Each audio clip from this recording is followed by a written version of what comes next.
atenção agora. Por acaso, você já olhou bem para o céu hoje? Se sim, você viu alguma coisa diferente, alguma coisa estranha? Parece que a nossa produção observou algo diferente. Olha só.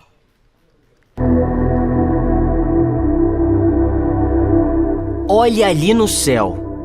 É um pássaro? É um avião? Talvez um OVNI? Será? Mas você aí de casa, acredita que realmente não estamos sozinhos nesse imenso universo? Bom, esse polêmico tema já rendeu muito pano para a cultura internacional. No rádio, por exemplo, em 1938, às vésperas do Halloween, o famoso diretor Orson Welles transmitiu um episódio adaptado do livro A Guerra dos Mundos, simulando uma invasão na Terra por alienígenas de Marte. What's that? There's a jet of flame springing from the mirror and it leaps right at the advancing men. It strikes them head on. Oh, Lord, they're turning into flames. Now the whole field's caught up by the woods, the barns, the gas tanks of the automobiles, spreading everywhere. It's coming this way now, about 20 yards to my right. O evento ficou conhecido por causar pânico em massa, já que os ouvintes acreditaram que o veículo noticiava algo verídico e não uma peça de radioteatro. Now the smoke's crossing 6th Avenue. It's 50 feet. Anos depois, a mesma obra ganhou 2 outras adaptações para o cinema. Uma versão em 1953 e outra em 2005, dirigida por Steven Spielberg e com o ator Tom Cruise no elenco. E por falar em cinema, a 7ª arte foi uma das expressões culturais que mais utilizou a temática de alienígenas em suas produções. E olha, sucessos não faltam, como Alien, o 8º Passageiro, de 1979. Parece que tem vida. Vida orgânica. ET, o Extraterrestre, de 1982.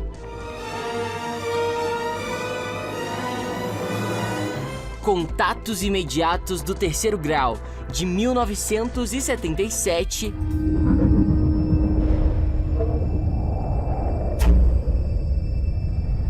Independence Day, de 1996.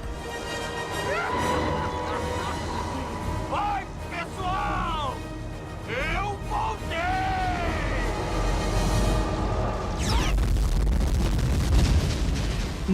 Não olhe, de 2022. Como criaturas assustadoras ou seres amigáveis, criatividade não falta para os roteiristas na hora de representar seres não terrestres.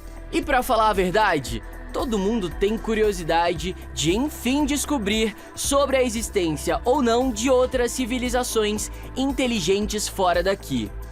Mas afinal, isso te dá medo ou esperança de dias melhores?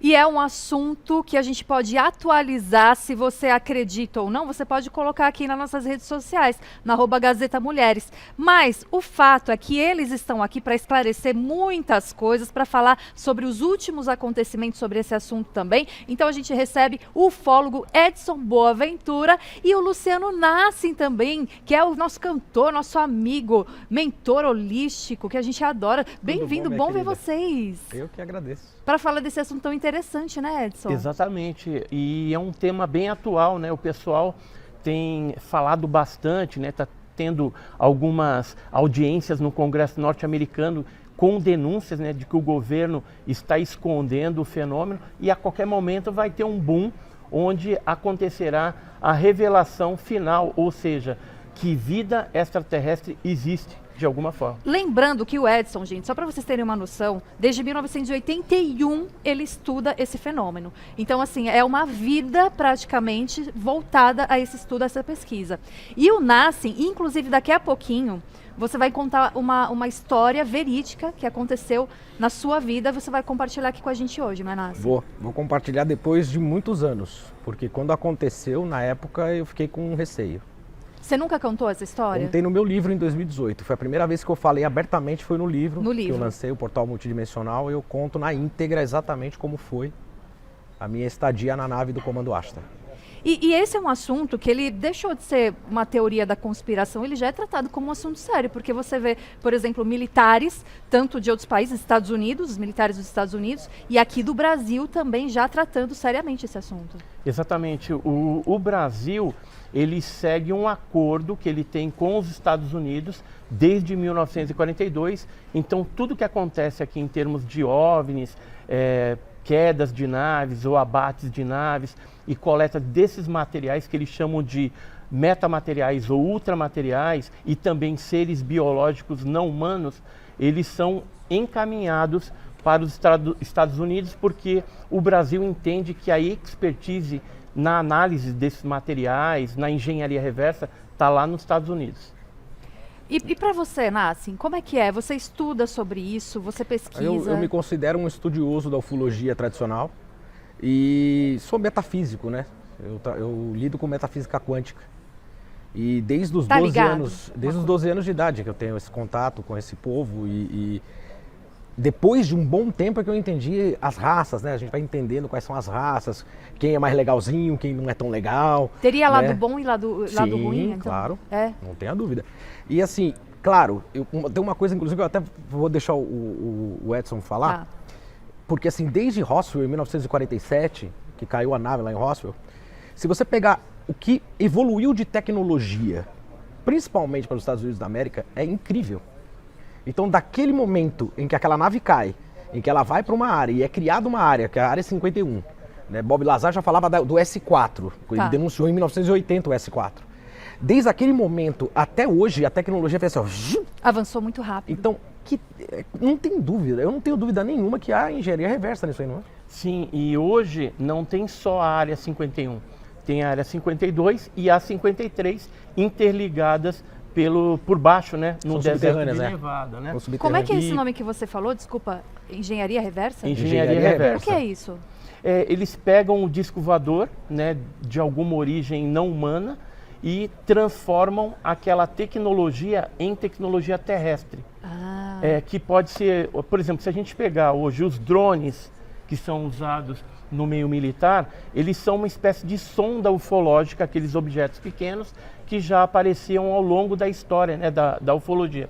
Por exemplo, aquelas bolas de fogo, né, que os mineiros chamam de mãe do ouro, né, que é um É a mãe do ouro, é folclore, isso mesmo. mas na verdade eram tecnologias, naves muitas vezes não tripuladas, que eram teleguiadas por esses seres e faziam ali as devidas programações. Esses objetos foram capturados ao longo dessas 78 anos, né, que a ufologia moderna fez, né, e eles fizeram essa engenharia reversa. Então, algumas coisas ainda não conseguiram descobrir. Exatamente. Por exemplo, a questão da invisibilidade das naves, Tá. né, alguma coisa de viagem no espaço-tempo. A dobra do tempo, né? A dobra do tempo, tempo, né? Que seria algum portal, algum buraco de minhoca, aí, alguma coisa assim.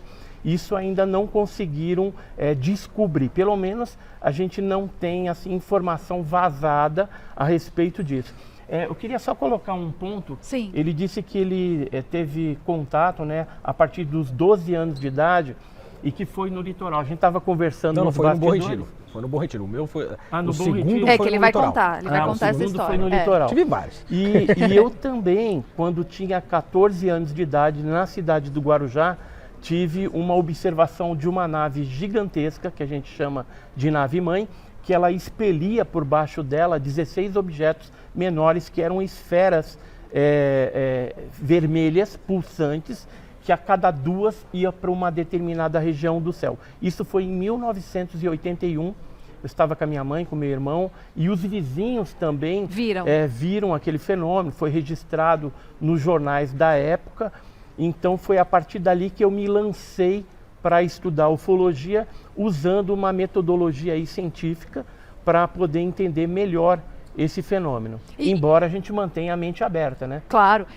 Esse fenômeno que você viu, essa nave-mãe, ela seria um objeto assim palpável ou algo se mistura assim no... Era uma espécie de uma luz É material? sem forma É uma definida. luz. Era uma luz alaranjada, Ah. foi vista durante a noite e ela parecia que tinha aquela luz contida dentro dela.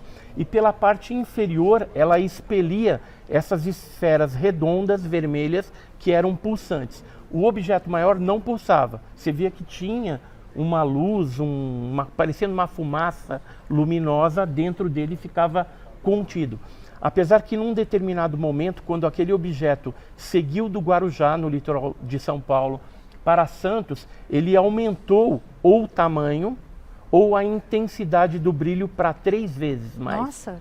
Nesse momento, meu irmão, que era pequeno, tinha 7 anos de idade, ele começou a chorar. Depois a gente perguntou, ele falou, pensei que era o fim do mundo, né? Sim, porque era uma coisa então totalmente inusitada, né?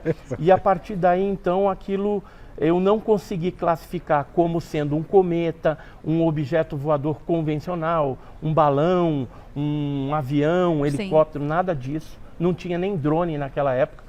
E então aí só a ufologia que foi me trazer respostas a respeito desse inquietante fenômeno. Então, ó, Rô, daqui a pouquinho ela vai me dar aqui o valendo para começar a história do Nassim, para ele contar pra gente. E também um objeto real que o Edson trouxe aqui para mostrar. Então, a Rô me sinaliza e a gente mostra. Mas antes, eu vou chamar o pessoal que estava passando por aqui, nas ruas. Fizeram algumas perguntinhas para vocês. Vamos mostrar? Olha só.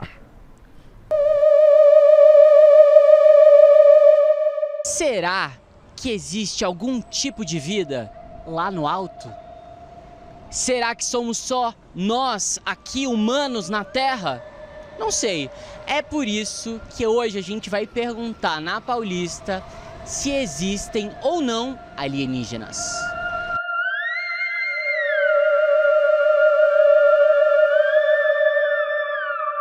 Alienígenas existem? Claro que não. Se existe gente aqui, existe gente lá. Ah, não sei, eu nunca vi. Existem. Nossa, cara, boa pergunta. Assim como tem um criador, tem as criaturas, né? Então, sim. Ah, eu acho que não existe. Que não existe? Não, Por que não? porque não acredito. Não acredito nessa tese. Acredito que não, acho que não. Não sei. Você não acha que é muita pretensão do humano achar que, quão maravilhoso eu sou, só eu estou no universo? E como são? Então, com certeza eles são diferentes. Cara, eu não sei te dizer, eu nunca parei pra pensar. Eu acho que eles não são parecidos com a gente. Pode ser uma bactéria, como pode ser um ser, Com certeza são mais inteligentes que a gente. Eu amo que hoje vai sair andando aqui a Paulista até lá falando, será que tem alienígena?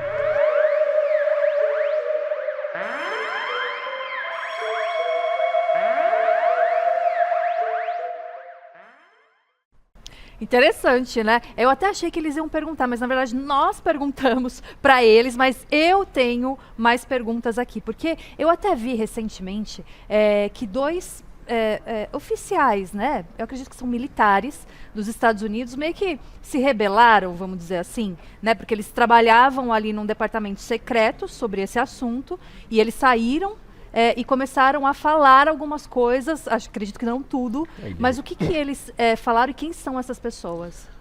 Esse é o Luiz Elizondo, ele trabalhou na inteligência, né, dos Estados Unidos e agora ele já está aposentado e ele tem defendido bastante essa causa. E no Congresso Nacional norte-americano, numa audiência pública, ele em 2024 acabou denunciando a existência de naves inteiras, pedaços de naves e corpos não humanos, que o governo norte-americano, Pentágono, estaria escondendo isso da população. O David Grush, ele também em 2023, em agosto, participou de uma audiência dessa, junto com outras pessoas, e denunciou a mesma coisa, forneceu para os deputados ali informações, né, de nomes, alguns documentos que comprovavam isso. Aí o que aconteceu?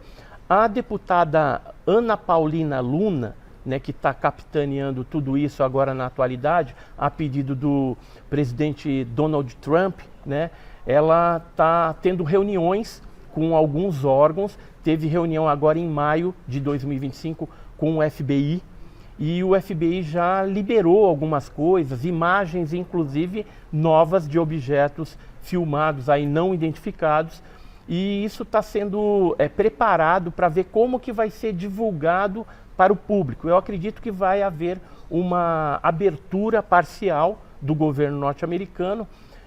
Total eu não acredito, porque tem algumas questões de segurança nacional, de ganância tecnológica, né, por conta dessa engenharia reversa. Sempre tem. Sempre tem, Sempre né? tem. E nesse caso, deve ocorrer aí uma abertura parcial que deve começar ainda este ano. Tá. Então fiquem atentos, deve ter outras audiências nos Estados Unidos também, onde outras pessoas militares devem vir a público falar sobre o assunto. Mas Edson, só interromper aqui. O Elizondo, tentaram desmistificar ele, né? Tentaram chacotar ele, né?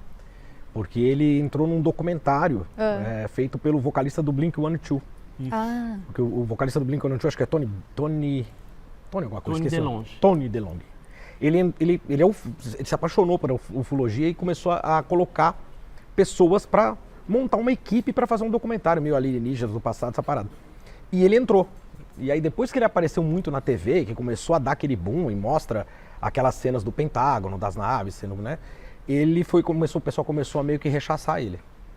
Então assim, eu gosto de ouvir a notícia por trás dela. Então assim, quando eu vi que o cara tava chacotando ali, muita gente falando, eu falei, esse cara tem informação. E ele agora está trazendo isso pra gente. O Luiz Elizondo, ele publicou um livro agora, o Iminente, né, que é um livro aí que traz essas informações, fala até de casos brasileiros que foram investigados pela Força Aérea Brasileira, juntamente com militares da USAF, da Força Aérea Norte-Americana, no Brasil, por exemplo, a Operação Prato. E o Luiz Elizondo, por ele ter trabalhado na inteligência norte-americana, nós entendemos ali que nem tudo ele pode falar. Não. A gente ficou sabendo que até no livro dele, algumas partes foram censuradas pelos seus antigos chefes da inteligência. Então, nem tudo que ele colocou ali, vamos dizer assim, foi possível, né, passar para o público neste momento. O próprio Nick Pope também, naquele documentário, né, que eles têm lá no Alienígenas do Passado, ele mesmo fala que às vezes ele tem que segurar a língua, porque senão pode dar ruim. E ele foi da Segurança Nacional Britânica, né? Então não aconteceu só nos Estados Unidos, né? Aconteceu no mundo. Tem OVNI na Rússia, tem OVNI no Brasil, tem OVNI no México. O México, então, é incrível. Tem bastante. O quê? E sabe o que vai acontecer agora? Não. A Inglaterra, a gente está sabendo, informação aí quentinha, vai começar a fazer essas audiências públicas também com militares da RAF, né, da Força Aérea Britânica, trazendo para o público informações aí que antes o pessoal não sabia. Então, parece que está tendo um movimento no mundo todo para que haja aí essa preparação mundial e ocorra efetivamente uma abertura. Outra coisa que aconteceu agora recentemente foi a criação de um escritório de investigação de OVNI no Japão, que inclusive já fez uma parceria com a AERO, né, que é a ARO norte-americana, que é um escritório também que analisa os UAPs, né, que antigamente se falava muito de UFO, né, Unidentified Flying Object, o objeto voador não identificado. E agora eles mudaram, né, os norte-americanos, para a terminologia UAP, que é Fenômeno Anômalo Não Identificado. E dá pra gente falar também de alguns casos recentes, né? Porque eu sei que aconteceu em Goiás, Mato Grosso, Minas também, né? Tem acontecido. Você pode falar um pouquinho de algum fato que chamou mais atenção dentre esses? Então, a gente tem... Varginha, né? Varginha nunca parou. A incidência lá. Até hoje se estuda o caso de Varginha. Até hoje tem aparição. Eu fiz um livro, esse livro aqui, ó, ETs de Varginha Montando Quebra-Cabeça, é o volume 1, 402 páginas, né? E eu estou escrevendo agora o volume 2, com informações inéditas sobre Varginha. Inclusive a gente descobriu aí que uma das criaturas que foram mortas, ela foi necropsiada no HGE em Juiz de Fora, ou seja, longe lá de Varginha, né, que a gente sabia que teve algumas criaturas que passaram no hospital regional, Hospital Humanitas, lá em Varginha, e depois foram algumas criaturas, 3 criaturas, 2 vivas e uma morta, para a Unicamp, que fica em Campinas, né, o Badam Palhares, Corradim Médici e Badam outras Palhares, pessoas pode crer. tiveram envolvidos nessa questão. Então, Varginha é algo que vai dar muito pano para manga, embora os militares do Exército que conduziram isso junto com os americanos pegaram toda aquela documentação do caso Varginha e mandaram reclassificar de novo. Somente em 2046 é que os ufólogos e os civis terão acesso a esse material. Aí é uma coisa que é engraçada, que o Exército ele falou que aquela criatura era um casal de anões, falou que era o Mudinho, mas se está fazendo isso é porque alguma coisa tem, né? Porque senão não esconderia até isso, 2046. Então, eles deram uma explicação esdrúxula pro negócio, entendi, né? Bem chula mesmo. Como sempre fazem. Como sempre fazem. Só que, na verdade, estão escondendo os documentos. Por quê? Porque tem coisa aí. Bom, a gente tem um VT aqui do Luiz Augusto Lucas, que é físico e matemático, para agregar ainda mais no nosso assunto. Roda aí.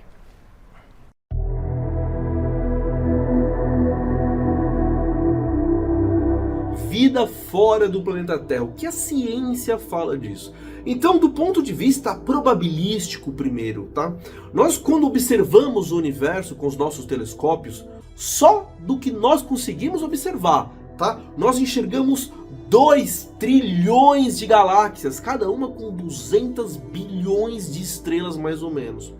Se a gente pensar que pelo menos 1% dessas estrelas pode ter um planeta com vida orbitando, nós estamos dizendo que tem no universo 4 bilhões de trilhões de planetas com vida. Então é quase inevitável do ponto de vista estatístico. Aliás, é mais difícil pensar que existe vida só no planeta Terra do que fora do planeta Terra. Do ponto de vista físico, existe uma lei subjacente no universo, que é a segunda lei da termodinâmica. Ela está relacionada com a dispersão de energia no universo. O universo tem um código subjacente que diz que ele precisa dispersar energia cada vez mais, e para isso ele cria mecanismos cada vez mais complexos. Então nós temos a impressão que a vida é um efeito colateral da segunda lei da termodinâmica. Então, do ponto de vista físico, é quase que inevitável que não exista vida fora do planeta Terra. O contato com alienígenas, o avistamento de OVNIs, de objetos voadores de outras galáxias, de outros planetas, isso para mim é uma experiência individual que está na mesma natureza que a religião, que a fé, que a apometria, que a radiestesia. Isso não é científico. E, na minha opinião, aí é para mim, tudo que foge ao científico, eu já fico um pouco desconfiado, tá? Então eu prefiro não acreditar nesses relatos, tá? Ou simplesmente quando eles vêm até mim, eu acredito no relato, mas não na conclusão do relato. Tá, assim, eu vi uma luz, eu vi um flash, ok, isso pode acontecer. Agora, dizer que aquilo era um alienígena, eu acho que não.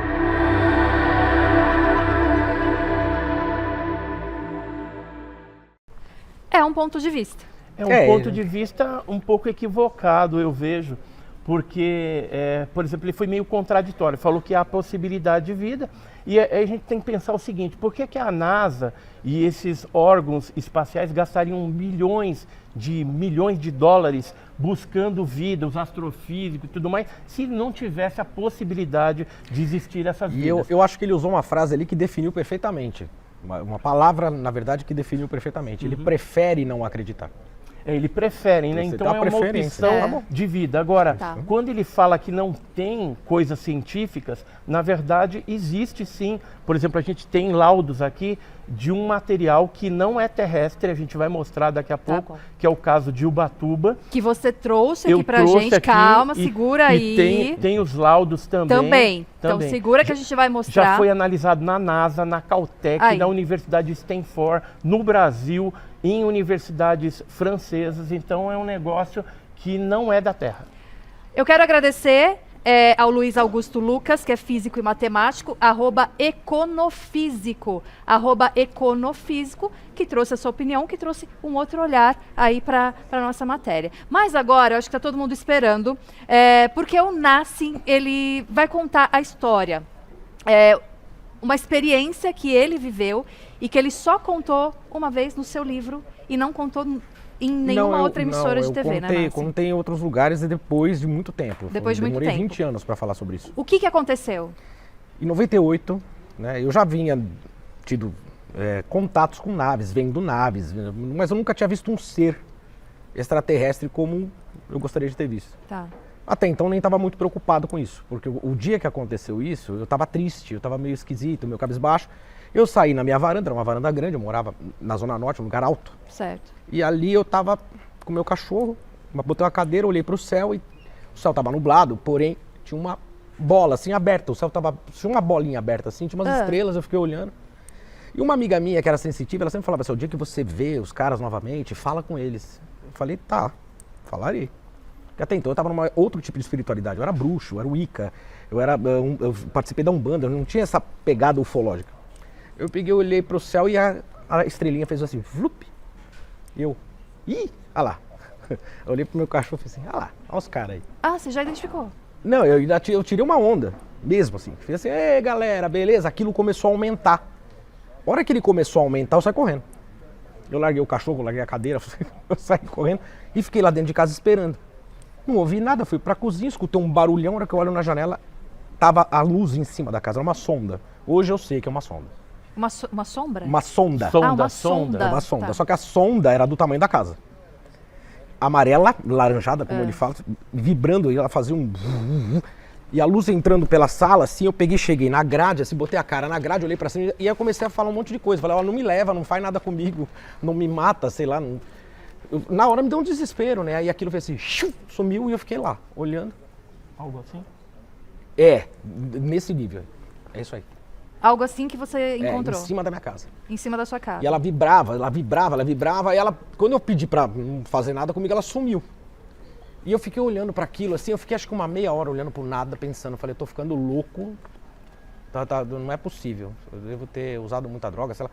Falei, não é possível, alguma coisa aconteceu, eu falei, eu vou deitar, ninguém ouviu nada, eu pus a cabeça no travesseiro, eu já tava no corredor, numa esteira, era uma esteira estranha. Você tava consciente? Não sei, pra mim eu tava em presença ali, aquilo abriu.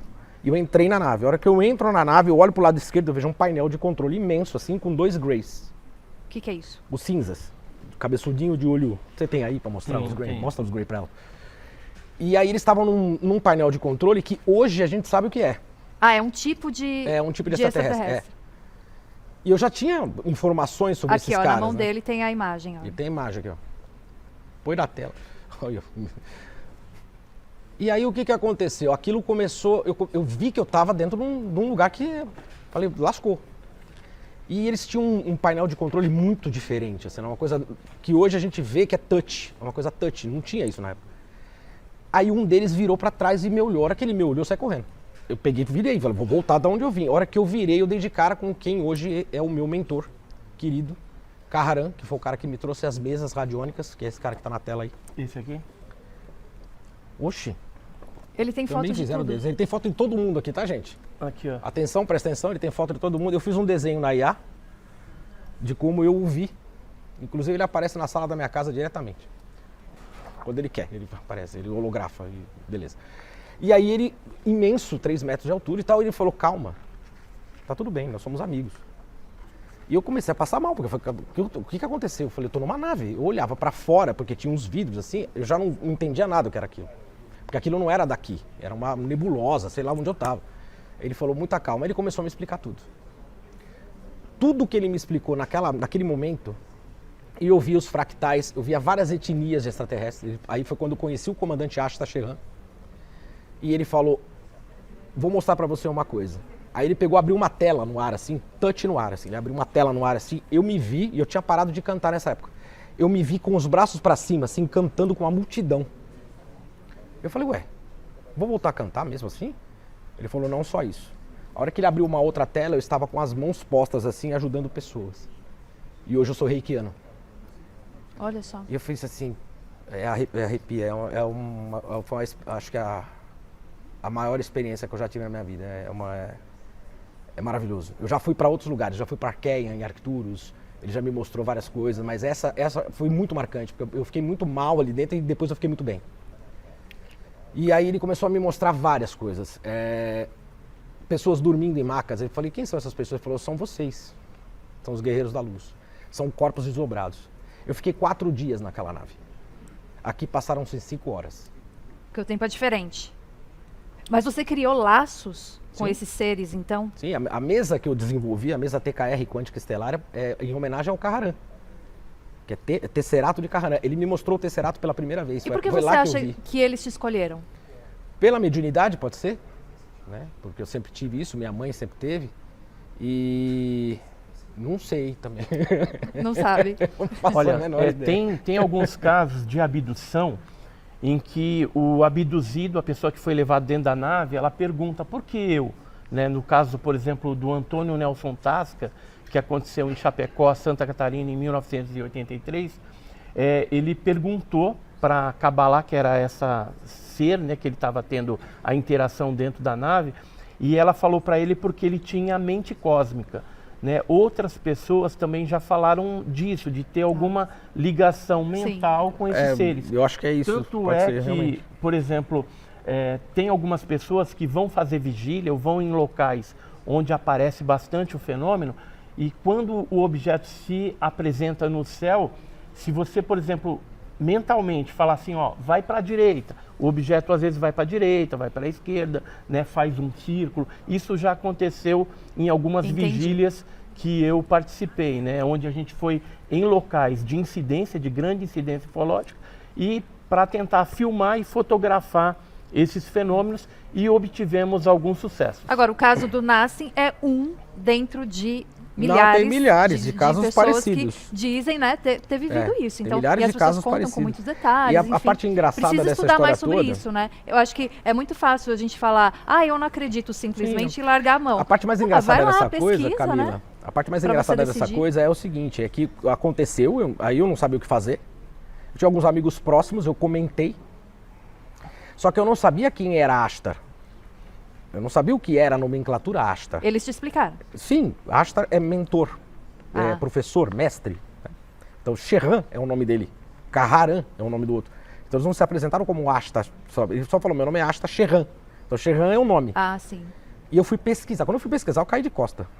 Porque tem no mundo inteiro as pessoas falam sobre isso. E já tinha esses nomes? Já tinha esses em nomes. livros, Em 77, um outro que fala comigo também, que chama Rylan, falou na CBS, CBN, sei lá onde. Meu, foi um negócio muito louco. Eu falei, gente, isso é grande. É.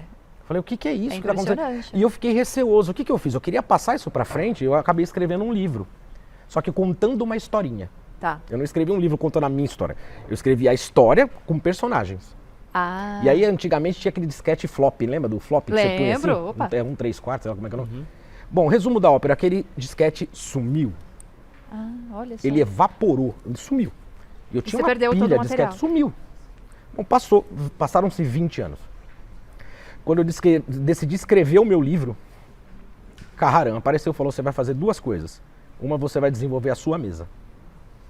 Em 2018. Aí eu peguei e desenvolvi com ele a mesa TKR Quântica Estelar, que é a mesa de trabalho que eu uso para limpeza, para tudo. Depois disso eu desenvolvi mais 7 mesas. E aí ele virou para mim e falou assim, agora você vai escrever o seu livro e você vai contar a sua história. Eu fiz assim, a história da nave? Falei assim, eu preciso lembrar. Ele falou, não, você vai contar a sua história, não aquilo lá. Eu falei, danado.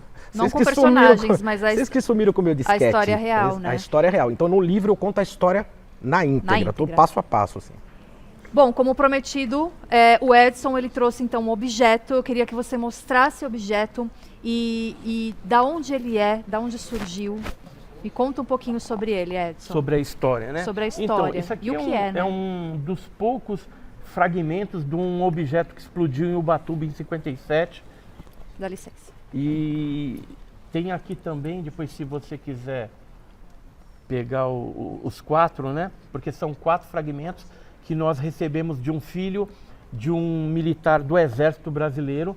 E o que, que aconteceu? Em 57, o objeto explodiu na Praia das Toninhas, em Ubatuba, no litoral norte de São Paulo. E o que, que aconteceu? Esse material foi analisado na época no Ministério da Agricultura, teve a atenção do pessoal também norte-americano, da APRO, e depois a NASA, né, também analisou isso em 1981, a Universidade de Stanford também fez algumas análises isotópicas nesse material, e mais recentemente, a última análise que aconteceu foi com Gary Nolan, que é um microbiologista norte-americano, que descobriu que os isótopos constantes desse material, que é magnésio, ele não existe na Terra, porque é 30% diferente do material existente na Terra. Isso aqui são alguns dos laudos. Dos documentos. Dos documentos, laudos. Aqui é na USP, em São Paulo, que a gente analisou. Esse daqui é da NASA, análise efetuada na NASA em 1981. Né? Então tem toda essa documentação. E hoje é um dos objetos, de 10 objetos que o Gary Nolan já analisou e deu aí como um material, um metamaterial diferente ou ultramaterial, né? Quando tem um isótopo diferente, é um ultramaterial. Então é uma prova, uma evidência, uma prova de que o fenômeno extraterrestre é real e existe. O caso de Ubatuba... tem um borogodó, viu? Só pra te avisar, essa pedrinha tem um borogodó esquisito aí. Tem gente que pega nela... Tá esquisito o negócio. Pode pegar? Pega essa pequenininha, você vai ver que ele é muito leve. Né? Porque geralmente o você magnésio... não sente ela na mão. Ele é leve. Tem gente que às vezes sente esquentar, tem gente... assim, eu não sinto nada pegando nela, mas tem gente que pega e sente algo diferente. Essa aqui, ó, você já sente que é um pouco mais diferente. Parece que ela pesa mais do que a outra. Parece que aquela não tem peso, porque né? Um negócio mais... É diferente, realmente. A pedra preciosa, por si só, ela tem uma memória. Entendi. Então isso daí deve ter uma memória monstruosa. Uma pedra como essa, por exemplo, aqui, ela tem uma memória. Todas têm. Todas têm.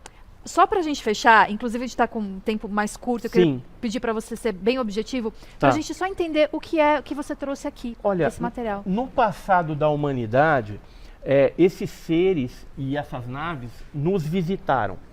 Então, existem livros aí do Eric Von Däniken, que era Os Deuses Astronautas, tal, bem conhecidíssimo.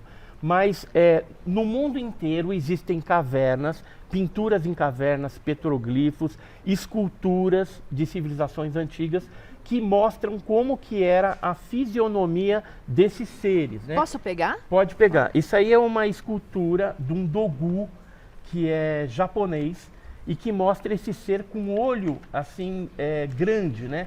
Então a gente estava falando aqui do Grey, né? Que é aquele cinzento de olho preto, né? E com olho grande e desproporcional. Por exemplo, tem pinturas na Austrália que foram feitas numa caverna em Perth, lá na Austrália, que é a Vondina, a deusa da Via Láctea, e que lembra muito essas criaturas, né? As esculturas, essa já é uma escultura chinesa, né? E ela traz esse ser, né, com olho grande. Também o interessante dessa escultura é que ela é esculpida em meteoritos. Parece que os chineses quiseram demonstrar com isso que era alguma coisa espacial, algo que veio do espaço, e por isso representaram esses seres dessa forma nessas esculturas. Eu queria só mostrar mais uma coisinha aqui para vocês. Olha, assim, é um assunto que a gente ficaria aqui muito tempo. Até amanhã. Nossa, como tem coisa. Olha, como tem evidências, aqui são como pinturas, tem, né? Material. Pinturas rupestres com seres com capacete, né? Sim. Então, é bem provável que esses seres e esses objetos estiveram visitando a Terra há muito tempo atrás e continuam visitando, né? Olha, muito obrigada. Muito obrigada. Assim, a gente deu aqui uma abertura para, de repente, se você se interessar, ir atrás, né? Olha, pesquisar. Ir no canal, inclusive, do Edson, porque tem lá no YouTube o seu canal, que é muito interessante, Edson Boaventura, que é o mesmo do Instagram, @EdsonBoaventura. Que bonitinho. Olha, é de presente para Camila e para Pamela e pra também. Pamela. Tá que bonitinho, que fofo, né? É do nosso canal lá. O nosso canal tem mais de 1000 vídeos, né, já postados lá. Então quem quer saber um pouquinho mais sobre ufologia, o que vai acontecer, A gente tem vários vídeos lá de forma bem responsável, então a pessoa vai sair mais expert nesse assunto, né? Que é um assunto atual e tem que ser falado responsavelmente pela imprensa, como vocês estão fazendo aqui hoje. Muito obrigada. Estudioso da ufologia tradicional e também ufólogo metafísico quântico que sou, eu só posso dizer uma coisa: com todo esse monte de bilhão de galáxias que o nosso físico falou aí, é impossível, é um desperdício de espaço muito grande só ter a gente aqui. Não dá. Nassim, muito obrigada. Obrigada por você ter compartilhado sua história aqui com a gente. Compartilhei. Muito obrigada. É muito legal fazer isso pela primeira vez em rede nacional, é a primeira vez. @Luciano Nassim com 2 S's, Y e N no final. @Luciano Nassim, para você conhecer também um pouco mais do trabalho dele.